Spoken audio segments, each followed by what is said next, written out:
Apakah Anda pernah bertanya, kenapa dan bagaimana Alkitab bisa ada di tangan Anda? Siapa yang menuliskan firman Tuhan untuk pertama kalinya? Dan bagaimana bisa muncul Alkitab dalam bahasa Indonesia? Inilah jalan panjang penerjemahan Alkitab di Indonesia. Awalnya sebelum muncul peradaban baca tulis, berbagai perkataan dan peristiwa yang mengungkapkan hubungan Tuhan dan umatnya disampaikan secara lisan. Proses ini berlangsung ribuan tahun dari satu generasi ke generasi berikut. Tulisan terkuno dalam bahasa Ibrani yang telah ditemukan diperkirakan berasal dari abad ke-10 sebelum Masehi.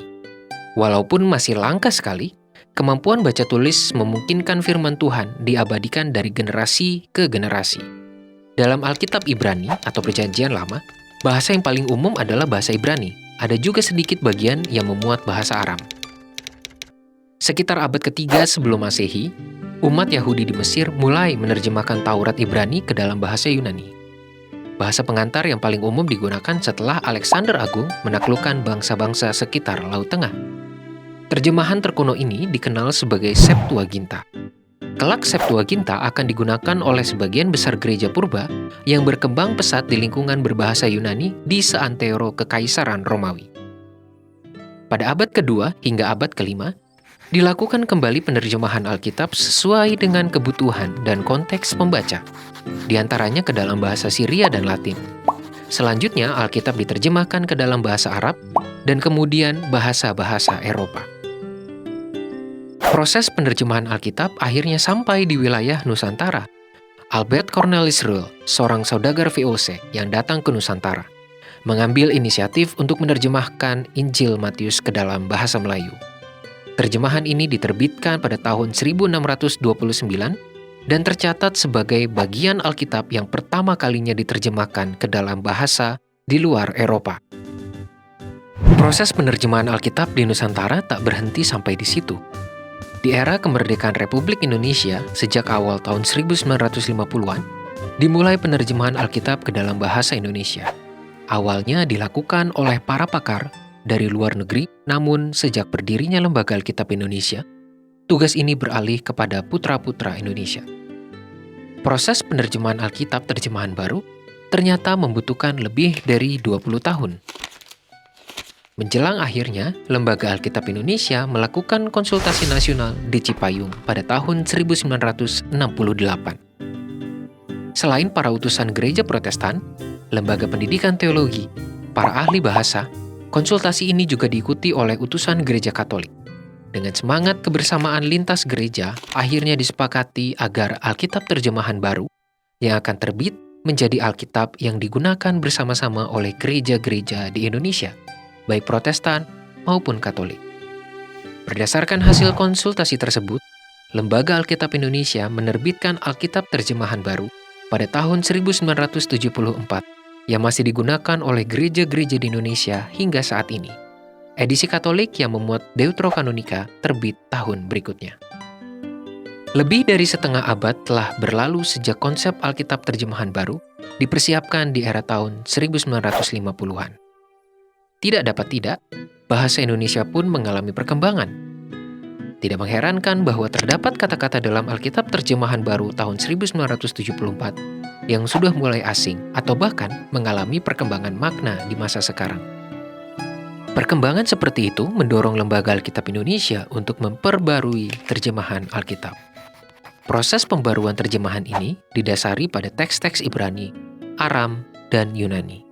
Lembaga Alkitab Indonesia juga berkomitmen untuk tidak memihak kepada doktrin gereja atau kalangan tertentu, sehingga terjemahan yang dihasilkan dapat digunakan oleh seluruh gereja. Apa saja alasan utamanya? Pertama-tama, perkembangan dalam bahasa penerima. Kedua, perkembangan penelitian naskah dan pemahaman Alkitab. Ketiga, perkembangan ilmu penerjemahan. Mari kita lihat contohnya. Siapa yang menyangka dalam Alkitab terjemahan baru, misalnya 1 Raja-Raja 7 ayat 2, terdapat kata ganja. Sekarang kata ini dipahami sebagai narkoba. Padahal dahulu kata ganja dipahami sebagai bagian dari tiang bangunan. Jadi ganja akan diganti dengan balok. Bila terjemahan dalam Alkitab terjemahan baru terasa kurang jelas atau dapat menimbulkan salah pengertian, terjemahan baru 2 akan menggantinya dengan terjemahan yang lebih jelas. Misalnya, Nehemia pasal 1 ayat 8 di dalam terjemahan baru dituliskan, "Ingatlah akan firman yang kau pesan kepada Musa hambamu itu, yakni, bila kamu berubah setia, kamu akan kucerai-beraikan di antara bangsa-bangsa."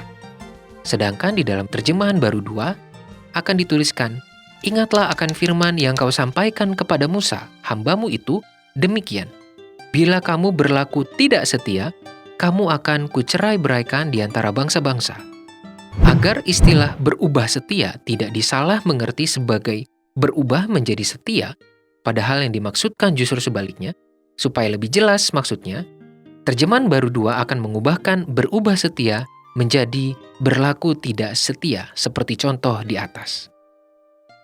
Kata kusta pun sering disalahartikan sebagai penyakit Hansen, sejenis penyakit saraf. Bila dilihat dari gejalanya, penyakit kusta jauh lebih luas cakupannya. Bahkan bisa muncul pada pakaian, bahan kulit, dan tembok. Untuk menampung masukan dari para pemimpin gereja, Lembaga Alkitab Indonesia bersama Lembaga Biblika Indonesia telah mengadakan 6 konsultasi regional pada tahun 2016 yang diselenggarakan di Manado, Maumere, dan Medan. Kemudian pada tahun 2017 di Jayapura, Pontianak, dan Yogyakarta. Dan memuncak pada konsultasi nasional tanggal 7-9 Februari tahun 2018 di Kinasih Resort, Bogor, Jawa Barat. Konsultasi ini dihadiri oleh para pimpinan gereja, para uskup, dan juga unsur pemerintah. Disepakati agar konsep pembaruan dituntaskan dengan memperhatikan masukan dari konsultasi-konsultasi yang dilakukan, dan dilakukan sosialisasi agar umat mengenal hal-hal yang diperbarui dalam Alkitab terjemahan baru, dan bersiap menyambut terbitnya Alkitab terjemahan baru 2.